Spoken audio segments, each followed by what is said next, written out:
शिरूर तालुका प्राथमिक शिक्षक सहकारी पतसंस्थेच्या सर्व सन्माननीय सुज्ञ सभासद बंधू भगिनींना सप्रेम नमस्कार। 25 एप्रिल 1931 साली आपली पतसंस्था स्थापन झाली। सभासदांची बचत वाढवून सभासदांच्या आर्थिक गरजा पूर्ण करण्यासाठी संस्थेची स्थापना झाली। 51 वर्षाची आपली पतसंस्था झाली। सभासदांसाठी आधारवड असलेली आपली ही पतसंस्था आहे। ही संस्था उभारणीमध्ये अनेकांचा सिंहाचा वाटा आहे। 2010 साली आपण विद्यमान सहकार पॅनलच्या संचालक मंडळाला काम करण्याची संधी दिली। सलग 2 पंचवार्षिक आपण या पॅनलला संधी दिली, त्याबद्दल मी पॅनलच्या वतीनं आपणा सर्वांचं हार्दिक आभार व्यक्त करत आहे। मंडळी, या 12 वर्षाच्या कालावधीमध्ये संस्थेने केलेल्या कामाचा थोडक्यात लेखाजोखा या ठिकाणी आपण समोर मांडत आहे। आपण पाहतच आहात की जिल्ह्यात सर्वाधिक कर्ज वाटप करणारी आपली पतसंस्था आहे। जसे जसे सभासदांचे पगार वाढतात त्या प्रमाणात सभासदांच्या आर्थिक गरजाही वाढत असतात आणि त्या आर्थिक गरजा पूर्ण करण्यासाठी संस्थेने वेळोवेळी कर्ज मर्यादेत शासकीय परिपत्रक आणि सहकार खात्याची परवानगी घेऊन वार्षिक सभेच्या मान्यतेने कर्ज मर्यादेत वाढ केलेली आहे। सहकार पॅनल सत्ता आली तेव्हा कर्ज मर्यादा 2.5 लाख होती आणि आता ती 35 लाख आहे, म्हणजे सुमारे 1400% वाढ केलेली आहे। ठेवीवर जास्त व्याज दिलेलं आहे। विद्यमान व्याजदर ठेवीवरचा 8.75% आहे। सभासदांना दरमहाचा त्यांचा खात्याचा हिशोब SMS द्वारे दिला जातो। अद्ययावत तंत्रज्ञानासाठी सभासदांना माहितीसाठी मोबाईल ॲप संस्थेने विकसित केलेले आहे। या मोबाईल ॲपमुळे संस्थेचं दप्तर संगणकीकृत झालं असून पेपरलेस संस्था होण्यास सुरुवात झालेली आहे। प्रत्येक पतसंस्थेकडून किंवा प्रत्येक आर्थिक संस्थेकडून सभासदांच्या काही माफक अपेक्षा असतात। कर्ज वेळेत मिळाले पाहिजे, पुरेसं कर्ज मिळालं पाहिजे, कर्जाचा व्याजदर कमी असला पाहिजे, डिव्हिडंड चांगला बसला पाहिजे आणि कमीत कमी कागदपत्रात कर्ज मिळाले पाहिजे। या सभासदांच्या माफक अशा प्रकारच्या अपेक्षा असतात आणि त्या अपेक्षा पूर्ण करण्यात सहकार पॅनल नक्कीच यशस्वी झाला आहे, असं सभासदांच्या प्रतिक्रियावरून तरी दिसतं। यामध्ये दरवर्षी चांगल्या प्रकारचा लाभांश दिला आहे। सहकार पॅनलने विकासनामा नावाची पुस्तिका या 12 वर्षाच्या कालावधीतल्या कामाची आपणापर्यंत पोहोचवलेली आहे। त्याचं आपण वाचन केलं असेल। त्याचप्रमाणे उमेदवार परिचय पत्र आणि केलेल्या कामाचा आढावा आणि पुढील जी 5 वर्षात काम करायची आहेत याचा जाहीरनामा आपल्यापर्यंत पोहोचवलेला आहे। हा आपण वाचलाच असेल। यावरूनच आपल्या लक्षात येईल की सहकार पॅनलचं काम कशा प्रकारे चालू आहे। सहकार पॅनलच्या काळामध्ये संस्थेच्या ज्या 2 मालमत्ता आहेत, तळेगावची आणि शिरूरची जागा, त्या दोन्ही जागांचे विकसन टप्प्याटप्प्याने करण्यात आलेलं आहे। तळेगावची 20 गुंठे जागा, त्या ठिकाणी मंगल कार्यालय, संस्थेचं ऑफिस, त्याचप्रमाणे शिरूरलाही संस्थेचं ऑफिस अद्ययावतपणे सुरू आहे। पूर्णवेळ कामकाज संस्थेचे केलेले आहे, पूर्णवेळ कर्मचारी नेमलेले आहेत आणि संपूर्ण संगणकीकरण झालेलं आहे। प्रासंगिकची मर्यादा सहकार पॅनलच्या सुरुवातीच्या काळात सत्ता मिळाली त्यावेळेस 10,000 होती, ती आता 60,000 केलेली आहे। भविष्यात ती 1 लाख करण्याचा संस्थेचा विचार आहे। संस्थेला ISO मानांकन मिळालेले आहे। कर्ज वाटपामध्ये मुद्रांक शुल्क संस्थेने बंद केलेले आहे। कर्ज वितरणामध्ये स्वतालुका, परतालुका, नगरपालिका किंवा असा कोणत्याही प्रकारचा भेदभाव केला जात नाही। बँकेत संस्थेची विश्वसनीय पतनिर्मिती झालेली आहे, त्यामुळे बँकेकडून मागणीप्रमाणे संस्थेला कर्ज तात्काळ उपलब्ध होतं। थकबाकीची विक्रमी वसुली संस्थेने केलेली आहे आणि नव्याने कोणत्याही प्रकारची थकबाकी होणार नाही याची दक्षता पण संस्थेने घेतलेली आहे। 2010 ते 2022 या कालावधीमध्ये संस्थेने अनेक प्रकारच्या योजना राबवलेल्या आहेत। त्याच्यामध्ये संजीवनी ठेव योजना, आवर्तक ठेव योजना म्हणजे RD, मासिक प्राप्ती ठेव योजना, सभासदांची ठेव, सुकन्या ठेव, स्मृती पुरस्कार ठेव, बँक पुरस्कार ठेव, DCPS मदत निधी योजना, त्याचप्रमाणे अंशदायी पेन्शनधारक म्हणजे DCPS सभासदांसाठी विमा योजना, अशा विविध योजना संस्थेने सुरू केल्याच नाहीत तर त्या यशस्वीपणे त्याची अंमलबजावणी सुद्धा संस्थेने केलेली आहे. प्रशासकीय खर्चात नेहमीच काटकसर करण्याकडे संस्थेचा भर राहिलेला आहे. संस्थेचं स्वतंत्र लोगो विकसित केलेला आहे. संस्था स्वयंपूर्ण व्हावी, सेवानिवृत्तांच्या ठेवी संस्थेत वाढाव्या म्हणून संस्थेने वेळोवेळी मेळावे घेऊन सभासदांचा, सेवानिवृत्त सभासदांचा सन्मान केलेला आहे. सेवानिवृत्तांच्या सभासदांच्या ठेवीसाठी संस्थेने घटना दुरुस्ती करून सहकार खात्याची मंजुरी मिळवलेली आहे आणि दरवर्षी वार्षिक सभेमध्ये सभासदांचे गुणवान पाल्य, त्याचप्रमाणे गुणवान सभासद, पंचायत समिती, जिल्हा परिषदेने गौरवलेले गुणवान सभासद, सेवानिवृत्त सभासद या सर्वांचा यथोचित सन्मान संस्थेनं केलेला आहे. दरवर्षी व्याजदराच्या तुलनेत चांगल्या प्रकारचा लाभांश संस्थेने दिलेला आहे आणि या सर्वांचा परिपाक म्हणून 2017 साली PDCC बँकेचं शताब्दी वर्ष होतं आणि या शताब्दी वर्षाच्या शताब्दी महोत्सवी कार्यक्रमामध्ये संस्थेला मानाचा असा शरदचंद्रजी पवार सहकार गौरव पुरस्कार रुपये 1 लाख त्यावेळेचे भारताचे कैलासवासी अर्थमंत्री अरुण जेटली साहेब यांच्या शुभ हस्ते मिळालेला आहे. म्हणजे ही आपल्या सर्वांसाठी आनंदाची आणि अभिमानाची गोष्ट आहे. परंतु मंडळी, ही झाली पार्श्वभूमी. निवडणुका म्हटलं की आरोप प्रत्यारोप हे होतच राहत. सत्ताधारी पक्ष असेल आणि त्याच्यावर विरोधी पक्ष तेवढा सक्षम असेल, अंकुश ठेवण्यासाठी त्याची गरज असते. परंतु निवडणुकीच्या तोंडावर पत्रकबाजी करून आरोप सिद्ध होत नसतात. त्यासाठी वेळोवेळी एक सक्षम विरोधी पक्षाची भूमिका बजवावी लागते. परंतु तसं काही याच्यामध्ये दिसत नाही. या पॅनलमध्ये, या मंडळामध्ये सहकार पॅनलचे 14, 15 अशा प्रकारचे सभासद होते आणि इतरही काही संचालक होते. परंतु प्रत्येक वार्षिक मीटिंग असेल किंवा मासिक मीटिंग असेल, त्या मीटिंगला कुठेही कोणत्याही मुद्द्याला विरोध झालेलं लक्षात येत नाही किंवा तसं प्रोसिडिंग मध्येही कुठेही नाही. मग आताच हे आरोप करण्याचं कारण काय असेल? बरं, आरोप करावे पण त्याला पुरावे हवेत ना. निवडणूक 4 दिवस 5 दिवस तोंडावर आलेली अशा वेळी कुठेतरी एक परिपत्रक काढायचं, छापायचं, त्याच्यावर स्वतःचं नाव सुद्धा नाही, कुणी आरोप केले, मोघम स्वरूपाचे आरोप करायचे आणि संस्थेला नव्हे तर या सभासदांना सगळ्यांना बदनाम करण्याचे हे जे षडयंत्र आहे, हे षडयंत्र शिरूरचे सन्माननीय सुज्ञ सभासद कधी खपवून घेणार नाही. पतसंस्था चांगली आहे का वाईट हे सभासदांना माहित आहे. त्याचप्रमाणे या पतसंस्थेला अनेक बाहेरचे लोकही या ठिकाणी भेट देत आहेत. गोवा असेल, चंद्रपूर असेल किंवा जिल्ह्यातच नव्हे तर राज्यातल्या अनेक ठिकाणाच्या लोकांनी येऊन या ठिकाणी संस्थेचा कारभार पाहून गौरवोद्गार काढलेले आहेत. हे त्याचं द्योतक आहे. परंतु निवडणूक आली म्हणून आरोप करणे कोणत्याही प्रकारचं त्याचं समर्थन होऊ शकत नाही. बरं, आरोप कोणी करावेत? ज्यांनी सत्तेमध्ये बसून 12 वर्ष सत्ता उपभोगली अशा व्यक्तींनी आपल्या अति महत्वाकांक्षा किंवा आपल्या नेत्यांचा अहंभाव जपण्यासाठी दुसरीकडे सोयरी केल्यानंतर आपण केलेलं काम आहे त्या कामावरच प्रश्नचिन्ह उभं करणे हे कितपत योग्य आहे याचा विचार सुज्ञ सभासद नक्की करतील. आणि म्हणून मला म्हणावंसं वाटतं की ही जी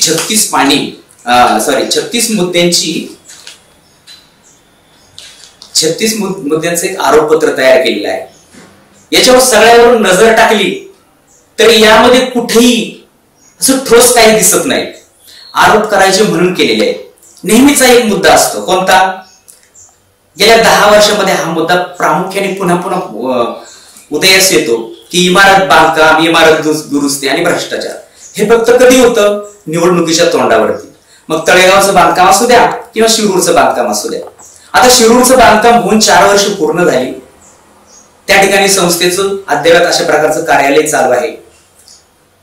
त्याच्यावर काही सन्माननीय सदस्यांनी आक्षेप घेतला, माहितीच्या अधिकारामध्ये माहिती वागवली, बांधकाम कसं झालं, त्याची येणे परवानगी, त्याचं एस्टिमेट, त्याचं प्लॅन, त्याचे ठराव, झालेला खर्च, त्याच्या पावत्या, सगळ्यांची बाबीची माहिती घेतली. सन्माननीय सहकारी सहाय्यक निबंधक यांच्या समोर ही माहिती दिली गेली, त्याची पोच संस्थेमध्ये उपलब्ध आहे. या गोष्टीला आता 2.5 ते 3 वर्ष होत आली. मग त्याच्यामध्ये काय असतं, काय सापडलं असतं तर त्याच्यावर कारवाई झालीच असती ना, तक्रार करायलाच पाहिजे होती ना. जर काय त्याच्यामध्ये अनियमितता असती तर फौजदारी कारवाई केली असती, तर भ्रष्टाचार जर खरं झाला असेल तर तो सिद्ध झाला असता आणि या संचालक मंडळावर कोणालाही निवडणूक लढवता आली नसती. मग निवडणुकीच्या तोंडावर 4 दिवस राहिले असताना असा आरोप करणे कितपत योग्य आहे? मग जबाबदार विरोधी पक्ष म्हणून वेळोवेळी सहकार खात्याकडे तक्रार करायला कोणी अडवलं होतं काय? एक साधा प्रश्न आहे पहा, की सेवानिवृत्त सभासद किंवा नाममात्र सभासदांच्या ठेवी संस्थेमध्ये आहेत आणि संस्थेवर कारवाई व्हावी म्हणून सहकार खात्याकडे, आयकर विभागाकडे तक्रार करणारे सन्माननीय जे सभासद आहेत 2, त्या सभासदांनी या बाबतीमध्ये सहकार खात्याकडे का तक्रार केली नाही, हा माझा प्रश्न आहे ना. म्हणजे माझाच नव्हे, ज्यांनी हे वाचलेले आहे त्या सर्वांचा तोच प्रश्न आहे. तेव्हा जनता काय ते समजून घेणे यावरून निवडणुकीच्या तोंडावर असे आरोप करून काही होत नाही. संस्थेवर 60 कोटी कर्जाचा डोंगर उभा केला असा एक आरोप केला जातो. सभासदांना वेळेवर कर्ज पुरवठा करणे ही आपली जबाबदारी. संस्थेमध्ये आज जिल्ह्यात सर्वाधिक 1624 सभासद आहेत. त्यातले मतदार आता 1469 आहेत. या 1624 सभासदांपैकी अनेकांची कर्ज मागणी संस्थेत आहे आणि त्यांची सर्वांची कर्ज मागणी वेळोवेळी संस्थेने पूर्ण केलेली आहे. आजचा हिशोब पाहिला तर जिल्ह्यात सर्वाधिक कर्ज वाटप म्हणजे 168 कोटी कर्ज वाटप संस्थेने केलं. मग याच्यामध्ये 168 कोटी काय बँकेकडून उचललंय का सगळं? त्याच्यामध्ये 28 कोटीचे संस्थेचं भाग भांडवल आहे. संस्थेचे ठेवी ज्या आहेत त्या 83 कोटीच्या ठेवी आहेत. बँकेचं कर्ज संस्थेने 60 कोटी मंजूर करून घेतले, पण प्रत्यक्षात उचल किती आज याचाही विचार केला पाहिजे. संस्थेने सभासदांना कर्जबाजारी केलं नाही, उलट सभासदांच्या वेळोवेळी ज्या गरजा आहेत त्या गरजा पूर्ण करण्यासाठी संस्थेने कधी कॅश क्रेडिट असेल, कधी मध्यम मुदतीचं कर्ज असेल, अशा प्रकारचं कर्ज प्रकरण केलं. आरोप केला जातो की सीसी म्हणजे कॅश क्रेडिट बंद केलं आणि मध्यम मुदतीचं कर्ज घेतलं. 2008-9 ला संस्थेचं कॅश क्रेडिट झालंय बरोबर आहे, पण त्यापूर्वी संस्थेचं मध्यम मुदतीचं कर्ज होतच ना. मग ते काय वाईट होतं का? वाईट कोणतीच गोष्ट नाही याच्यामध्ये, फक्त कर्जामध्ये थोडासा फरक आहे. सीसीला म्हणजे कॅश क्रेडिटला एक लिमिट असतं ठराविक आणि मध्यम मुदतीच्या कर्जाला ते जसं जसं हप्ता जाईल तसं तसं कमी होतं. पण याच्यात गमतीची गोष्ट अशी आहे की दोन्हीकडे व्याजदर सेम आहे, दोन्हीकडे 10.5% व्याजदर आहे. मग बिघडतंय कुठं? परंतु याचाही काय केला जातो, गैरसमज लोकांमध्ये पसरून दिला जातो की संस्थेची आर्थिक पत ढासळली म्हणून संस्थेला कॅश क्रेडिट ऐवजी मध्यम मुदतीचं कर्ज दिलं. संस्थेची पत ढासळली असती तर 47.5 कोटीच्या ऐवजी 60 कोटीचं कर्ज कोणी देईल का संस्थेला? विचार करण्यासारखी गोष्ट आहे. अशा कितीतरी गोष्टी आरोपपत्राकडे पाहिलं की लक्षात येतात. कच्च्या डिव्हिडंड वाटपामध्ये भ्रष्टाचार, शिरूरचे बांधकाम, शिरूर संस्थेच्या कार्यालयाचे कंपाऊंड बांधणे किंवा चार्टर्ड अकाउंट कंपनीला जे ऑडिटचं काम दिलंय त्याच्यामध्ये भ्रष्टाचाराची प्रकरणे आणि अनियमितता यावर शेरे असताना मॅनेज केले जाते म्हणजे नेमकं म्हणायचंय काय? मॅनेज केले जाते. ऑडिट रिपोर्ट तरी सर्वांनी वाचलाय का तो? या गोष्टीचा गांभीर्याने विचार केला पाहिजे. आरोप करण्यापूर्वी आरोप करणाऱ्याने आपलं नाव, आपल्या पॅनलचं नाव काहीतरी द्यायला पाहिजे ना. एखादी घटना राज्यामध्ये देशामध्ये कुठं घडली तर त्या घटनेची जबाबदारी कुणीतरी घेतं. परंतु एवढे मोठे संस्थेवर आरोप करून शिरूरच्या चांगल्या चाललेल्या जिल्ह्यात आदर्शवत काम असलेल्या शरद पवार सहकार गौरव पुरस्कार मिळालेल्या, ISO मानांकन मिळालेल्या संस्थेचा आणि तिच्या सभासदांचा अपमान करण्याचा प्रयत्न ज्या कोणी केलेला आहे त्यांच्या ही गोष्ट लक्षात कशी येत नाही? कारण निवडणुकीच्या तोंडावरती मत मिळवण्यासाठी कोणत्याही थराला जायचं. संस्थेची जी कामं झालेली आहेत ती कायदे कानून प्रमाणे, मंजुरीप्रमाणे सहकार खात्याच्या असेल त्यावर संस्थेचं ऑडिट झालंय, वेळोवेळी वार्षिक सभा झाल्या आहेत. या वार्षिक सभेला तर हा मुद्दा उचलायचा ना. 2 वार्षिक सभा ऑनलाईन झाल्या, त्या अगोदरच्या 4 वार्षिक सभा तर ऑफलाईन पद्धतीने झालेल्या आहेत. तिथं हा मुद्दा उचलायला काय अडचण होती? परंतु निवडणुकीच्या तोंडावरती लोकांमध्ये गैरसमज पसरून देणे एवढाच उद्देश याच्यामध्ये आहे. तळेगावच्या इमारतीमध्ये भ्रष्टाचार झाला म्हणायचं, तळेगावच्या सांस्कृतिक भवन कार्यालय याच्यामध्ये भ्रष्टाचार झाला म्हणायचं, संस्थेच्या मंजुरीच्या कामात भ्रष्टाचार झाला, संस्थेच्या वस्तू खरेदीमध्ये घोटाळा झाला, असे नाना आरोप. पण आरोप करणारे कोण हेही शोधा. त्यावेळी जर आरोप केला असता किंवा त्याच्यामध्ये काय तथ्य असतं तर आतापर्यंत कोणी अडवलं होतं काय? त्याला निवडणुकीची वाटच कशाला पाहायला लागते? हाही कळीचा मुद्दा असेलच. म्हटलं जातं की गुपचूप निर्णय घेतले जातात. गुपचूप कसं असेल? प्रत्येक मासिक मीटिंगचा एक अजेंडा असतो, त्याच्यावर विषय असतात, त्याच्यावर साधक बाधक चर्चा होते आणि हे सगळे निर्णय जे आहेत ते माझ्या माहितीप्रमाणे सगळे एकमताने झालेले आहेत. मग त्याच्यावर गुपचूप निर्णय झालेले जातात. असं कसं? सभासद कल्याण निधीचा एक विषय घेतला जातो की मर्जीतील सभासदांना खिरापतीप्रमाणे पैसे वाटून दिले. नियमावलीमध्ये बसतंय त्याप्रमाणे सभासदांनी सुचवलेले आणि संचालक मंडळाच्या मान्यतेनेच हे वाटप केलं जातं. बरं, त्याच्यामध्ये वाटप किती? सभासद कल्याण निधी 3 वर्षापूर्वी आपण तो स्थापन केला पतसंस्थेने.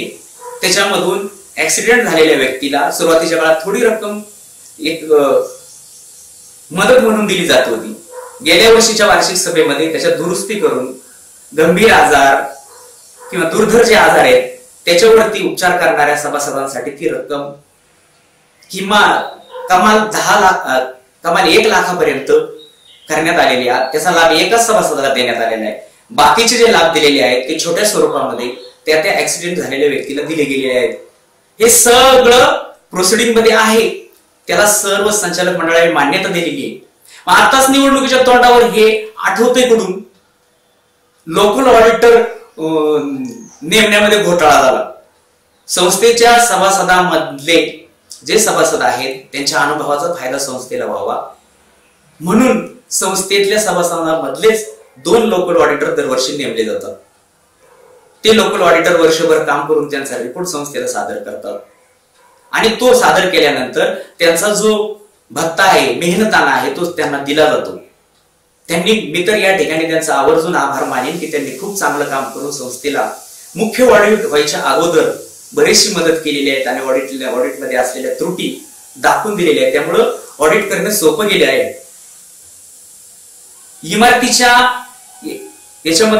इमारतीच्या बांधकामाबरोबरच ड्रेनेज लाईन घोटाळा किंवा वेगवेगळे आरोप केलेले आहेत.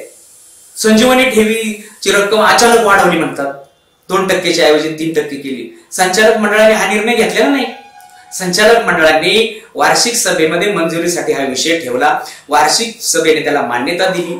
वार्षिक सभेने मान्यता दिल्यानंतर सहकार खात्याने मान्यता दिली आणि त्यानंतर ते अस्तित्वात आले. कोरोनाच्या कालावधीमध्ये आपल्या 8 सभासदांचा दुर्दैवी मृत्यू झाला आणि त्या सभासदांना सुमारे 72 लाख रुपये मदत द्यावी लागली आणि म्हणून त्या परिस्थितीवर आधारित या संजीवनी ठेवीची रक्कम वाढवण्यात आली. ज्यावेळी कर्ज मर्यादा 20 लाख होती त्यावेळी 2%च होती. कर्ज मर्यादा वाढवल्यानंतर संजीवनी ठेवीमध्ये 2च्या ऐवजी 3% करण्यात आली. आणि आता तर विरोधी पॅनलने असं म्हटलंय की त्याच्यामध्ये संजीवनी ठेवीची रक्कम कमी करणार आणि बिगर कर्जदार सभासदांना त्याचा अधिकचा लाभ देणार. कसं शक्य आहे? देव जाणे. निवडणुकीच्या या पार्श्वभूमीवर खूप आरोप केले परंतु या आरोपामध्ये काहीही तथ्य वाटत नाही. आणि म्हटलं गेले त्याच्यामध्ये काय म्हटलं गेले की जर याची चौकशी केली असती आणि आरोप केले असते किंवा तक्रार दाखल केली असती तर कोणाची नोकरी जाईल किंवा काय. माझं तर म्हणणं आहे की एवढे दिवस गप्प बसण्यापेक्षा जर खरोखरच भ्रष्टाचार झाला असेल, कुठं अनियमितता झाली असेल तर त्यावेळी सक्षम विरोधी पक्ष म्हणून आपण पाठपुरावा करायला हवा होता. विरोधी पक्षाचं काम जे आहे ते काम करायला पाहिजे होतं, म्हणजे सत्ताधाऱ्यावर अंकुश राहिला असता.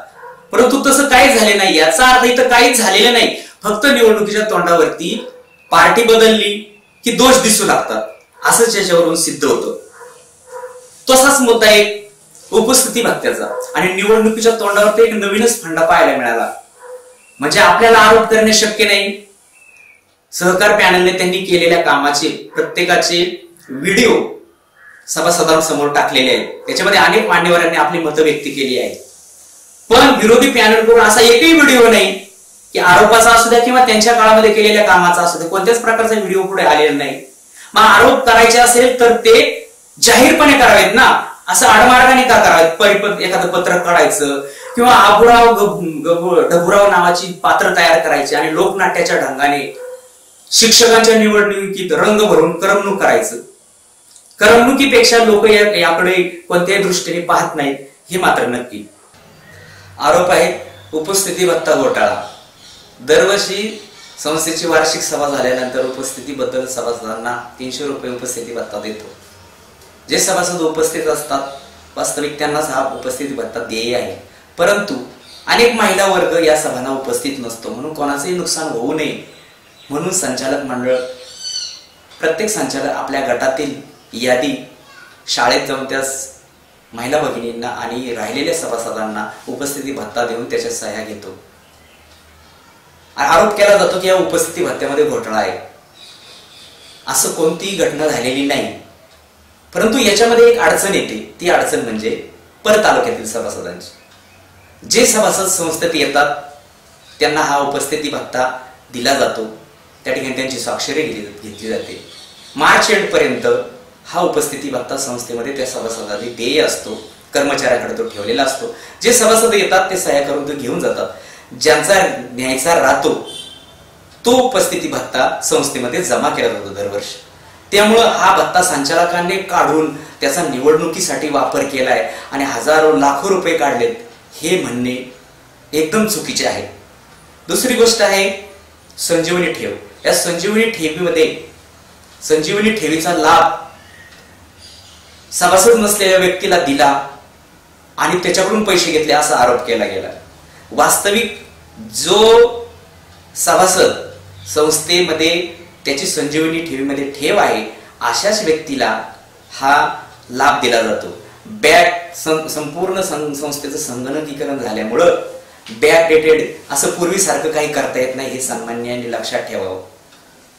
संस्थेने जेवढं कर्ज उचललेलं आहे ते सीसी असो किंवा मध्यम मुदतीचं उचललेल्या कर्जावरच व्याज आकारणी होते. हा महत्वाचा मुद्दा आहे. पण हा मुद्दा लक्षात घेत नाही आणि म्हटलं काय जातं की संस्थेने 60 कोटी रुपयांचं कर्ज उचललंय आणि या कर्जाचा भुर्दंड या व्याजाचा भुर्दंड सभासदांना होतो. असं काही नाही. कॅश क्रेडिटमध्ये आणि मध्यम मुदतीमध्ये एवढाच फरक आहे. तो फक्त त्याचं लिमिट जे आहे ते कमी कमी होत जातं ते मध्यम मुदतीत आणि कॉन्स्टंट कायम राहतं ते सीसी कर्जामध्ये. याच्याबद्दल काय कोणाला शंका असेल तर यापूर्वीच व्हॉट्सअपवर मी पीडीसीसी बँकेचे कर्ज विभागाचे अधिकारी माननीय हिंगे साहेब यांचा नंबर व्हॉट्सअप केला आहे. त्याच्यावर संपर्क साधावा किंवा ज्यांना कोणाला शंका आहे बँकेच्या धोरणाबद्दल किंवा आपल्या संस्थेमध्ये जी कर्ज व्याज आकारणी होते याबद्दल काय शंका असेल तर सन्माननीय महोदयांनी बँकेला भेट द्यावी आणि आपली खातर जमा करून घ्यावी. सभासदांमध्ये निष्कारण गैरसमज पसरवू नये. ही जे निवडणुकीच्या तोंडावरती मतं मिळवण्यासाठी पत्रक काढलेलं आहे, माझं एवढंच म्हणणं आहे की असं पत्रक काढणाऱ्यांनी निदान त्यांचं नाव छापणं गरजेचं होतं. त्याची जबाबदारी घेणे गरजेचं होतं. हे पत्रक वाटून सभासदांमध्ये गैरसमज पसरवणाऱ्यांना मी जाहीर आवाहन करतो की आपण याच्यामध्ये जे म्हटलंय ना की एखाद्याची नोकरी जाईल किंवा भ्रष्टाचार त्याचा सिद्ध होईल आणि त्याच्यावर कारवाई होईल, होऊ द्या. ज्यांनी भ्रष्टाचार केला असेल त्यांच्यावर कारवाई ही नियमाप्रमाणे झालीच पाहिजे. म्हणून कोणतीही सहानुभूती कोणालाही दाखवू नका, कारण भ्रष्टाचार करणे आणि भ्रष्टाचार करणाऱ्यांना पाठीशी घालणे हा एक गुन्हा आहे हे लक्षात असू द्या. आणि म्हणून एकतर आपण या केलेल्या आरोपांची जाहीरपणे कबुली द्या की हे महागणपती पॅनललेच आरोप केलेले आहेत. व्हिडिओद्वारे द्या, पत्रक काढून द्या आणि या केलेल्या आरोपांच्या पुष्टीर्थ पुरावे सादर करा. सहकार खात्याकडे त्याची तक्रार करा. परंतु निवडणुकीच्या तोंडावर मते मिळवण्यासाठी लोकांमध्ये अशा प्रकारचे गैरसमज पसरून अनिष्ट प्रथा कोणत्याही नव्याने त्याचा पायंडा पाडू नका अशी विनंती आहे. यामध्ये अजून एक आरोप केलाय मर्जीतील सभासदांना एनओसी देणे. ज्या सभासदांनी संस्थेमध्ये एनओसी मागणी केलेली वेगवेगळ्या कारणांसाठी त्यामध्ये संस्थेतील रेकॉर्ड पाहून त्यांना नियमानुसार एनओसी दिलेले आहे. त्यामुळे कोणत्याही प्रकारची मर्जीतील किंवा गैरमर्जीतील असं काही नसतं. ज्यांनी मागणी केली त्याप्रमाणे त्याला एनओसी दिली जाते, याच्यापेक्षा वेगळं काही नाहीये. त्यामुळे हा आरोप कोणाचंही त्याच्यात नाव न टाकता मोघम स्वरूपाचा केलेला आरोप, हा आरोप नुसताच आरोप आहे, याच्या पुष्टीवर तो कोणत्याही प्रकारचे कागदपत्र सादर केलेले नाही. आणि एक गोष्ट या ठिकाणी सांगतो की वारंवार त्याच्यामध्ये उल्लेख केला जातो किंवा व्हॉट्सअपवर सांगितलं की 2 ज्येष्ठ संचालक. नाव सांगायला काय हरकत आहे? कोण 2 ज्येष्ठ संचालक की ज्यांनी हा भ्रष्टाचार केला ते जनतेला कळायला हवं ना. त्यांची नावं तरी घ्यायला पाहिजे होती ना. असं मोघम बोलून काही होत नाही. म्हणून पतसंस्थेच्या सर्व सामान्य सभासदांना, बंधू भगिनींना माझी अशी नम्रतेची विनंती आहे की केलेल्या 12 वर्षाचा कारभार आपल्या समोर आहे. या कारभाराचा विचार करा. भविष्यामध्ये काय करायचे याची 1 मिनिटामध्ये तुम्हाला मी कल्पना देतो. या सर्व बाबींचा विचार करून आपलं मत ठरवा. संस्थेने सभासदांना कमीत कमी व्याजदर उपलब्ध करून दिला आहे. हाच व्याजदर कायम ठेवला जाईल. संस्थेच्या ठेवी ज्या आहेत त्या वाढवून संस्था कर्जमुक्त आणि स्वयंपूर्ण करण्यासाठी प्रयत्न केला जाईल. ठेवीदारांना बँक आणि पोस्ट यापेक्षा जास्त व्याजदर दिला जाईल. सगळ्यात महत्वाची गोष्ट म्हणजे इन्कम टॅक्स मध्ये सभासदांना सवलत मिळण्यासाठी गृहकर्ज योजना कायदेशीर चौकटीमध्ये राबवून त्याच्यामधून सभासदांना फायदा मिळवून देण्यात येईल. DCPS धारकांसाठी सरकारनंतर त्यांना वाऱ्यावर सोडलेच, परंतु शिरूर पतसंस्थेने सोडलेले नाही. 2017 साली प्रथमतः नफ्यातून काही भाग काढून या सभासदांना DCPS धारकांचा जर दुर्दैवी मृत्यू झाला तर 2 लाख रुपयाची तरतूद संस्थेने केली. पुढे ती रक्कम नफ्यातून वाढवत जाऊन ती 17 लाख रुपये तरतूद करून ठेवली. आणि गेल्या वर्षी अभिनव योजना त्यांच्यासाठी सुरू केली. ती म्हणजे जर या सभासदांनी 30,000 रुपये संस्थेमध्ये गुंतवले तर त्यावर मिळणाऱ्या व्याजातून त्यांना 10 लाख रुपयाचे विमा कवच उपलब्ध करून दिलं. ही योजना संपूर्णपणे ऐच्छिक आहे. भविष्यामध्ये या योजनेमध्ये 30 लाखापर्यंत लाभ सभासदांना कसा मिळेल याचाही विचार सहकार पॅनल पुढच्या काळामध्ये करणार आहे. त्याचप्रमाणे सर्वसामान्य सगळे जे सभासद आहेत त्यांना एक विमा योजना असावी. PDCC बँकेच्या धर्तीवरती कमीत कमी रकमेमध्ये ही योजना राबवता येऊ शकते. फक्त ऍक्सिडेंटलाच नव्हे तर कोणत्याही प्रकारे सभासदाचा दुर्दैवी मृत्यू झाला तर त्याच्या कुटुंबियांना तो लाभ मिळावा यासाठी सहकार पॅनल अग्रेसर असणार आहे. सभासदांचं कर्ज वाटप जे आहे ते कमाल 50 लाख अशी मर्यादा घेतली आहे, परंतु आपण 35 लाख वाटतोय. भविष्यामध्ये गृह कर्ज करणे, शैक्षणिक कर्ज करणे आणि 1 लाखापर्यंत पर्यटन कर्ज उपलब्ध करून देण्याचा मानस संस्थेचा आहे. 1 लाखापर्यंत प्रासंगिक कर्ज करण्याचा मानस आहे. सभासदांच्या पाल्यांसाठी अभ्यासिका सुरू करण्याचा मानस आहे. आणि संस्थेच्या मोबाईल ऍप मधून गुगल पे, फोन पे प्रमाणेच संस्थेच्या कर्जाचा भरणा करता येण्यासाठी सुविधा उपलब्ध करून देण्याचा मानस आहे. संस्थेच्या दोन्ही ठिकाणी असणाऱ्या ज्या मालमत्ता आहेत त्या मालमत्तांचं विकसन करून उत्पन्नाचे स्रोत वाढवण्याचा मानस आहे. आणि दुसरी महत्वाची गोष्ट, सामूहिक जी ठेव आहे 2 लाखाच्या पुढची जी रक्कम आहे म्हणजे दरमहा वर्गणीची, ती 31 मार्चला त्याचं रूपांतर सामूहिक किंवा संचित ठेवीमध्ये होतं. तर त्या ठेवीवर ठेवीच्या व्याजदराने एप्रिलच्या पहिल्या आठवड्यामध्ये व्याज आकारणीतली रक्कम त्यांच्या खात्यावर सभासदांच्या पाठवण्याचा मानस सहकार पॅनलचा आहे.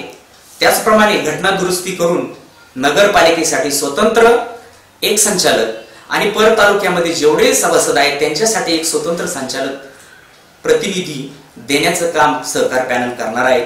सभासदांच्या प्रत्येक व्यवहाराचा त्यांना SMS कसा जाईल आणि संस्थेच्या ज्या योजना सुरू आहेत सर्व त्या प्रभावीपणे कशा प्रकारे राबवता येतील याचा विचार सभासदांसाठी सहकार पॅनल नक्कीच करणार आहे. माझी पुन्हा एकदा सर्व सभासद बंधू भगिनींना हात जोडून कळकळीची विनंती आहे की निवडणुकीच्या तोंडावर कोणत्याही प्रकारचं कोणाचंही नाव न घेता केवळ मोघम आरोप करून, म्हणजे कोणत्याही प्रकारचा ऑडिओ नाही, व्हिडिओ नाही, मोघम आरोप करून त्याचे कोणतेही पुरावे न देता सभासदांमध्ये गैरसमज, त्याचप्रमाणे सभासदांना भुलून मतं आपल्याला कशी मिळतील अशा प्रकारचा जो प्रयत्न चालू आहे, तर या अपप्रवृत्तींना, या अपप्रचाराला बळी न पडता जे खरं आहे त्याच्यावर विश्वास ठेवून त्याची पारख करून मी पुन्हा विनंती करतो की जे कोणी असतील त्यांनी याची जबाबदारी घ्यावी. सर्व सन्माननीय सभासद बंधू भगिनींना मी नम्रतेची या निमित्ताने पुन्हा एकदा विनंती करतो की सहकार पॅनेलच्या वतीनं 18 उमेदवार शाळेवर चांगलं काम असणारे आणि संस्थेचं चांगलं काम करू इच्छिणारे अशा 18 उमेदवारांना संधी दिलेली आहे. येत्या रविवारी 26 तारखेला विद्याधाम प्रशाला शिरूर येथे मतदानाचं आपलं कर्तव्य बजावण्यासाठी आपण 9 ते 5 या वेळेमध्ये उपस्थित राहून सहकार पॅनेलच्या छत्री या चिन्हावरती शिक्कामोर्तब करून सर्व उमेदवारांना प्रचंड बहुमताने विजयी करा आणि सेवेची संधी द्या अशा प्रकारची विनंती करतो. जय हिंद, जय सहकार.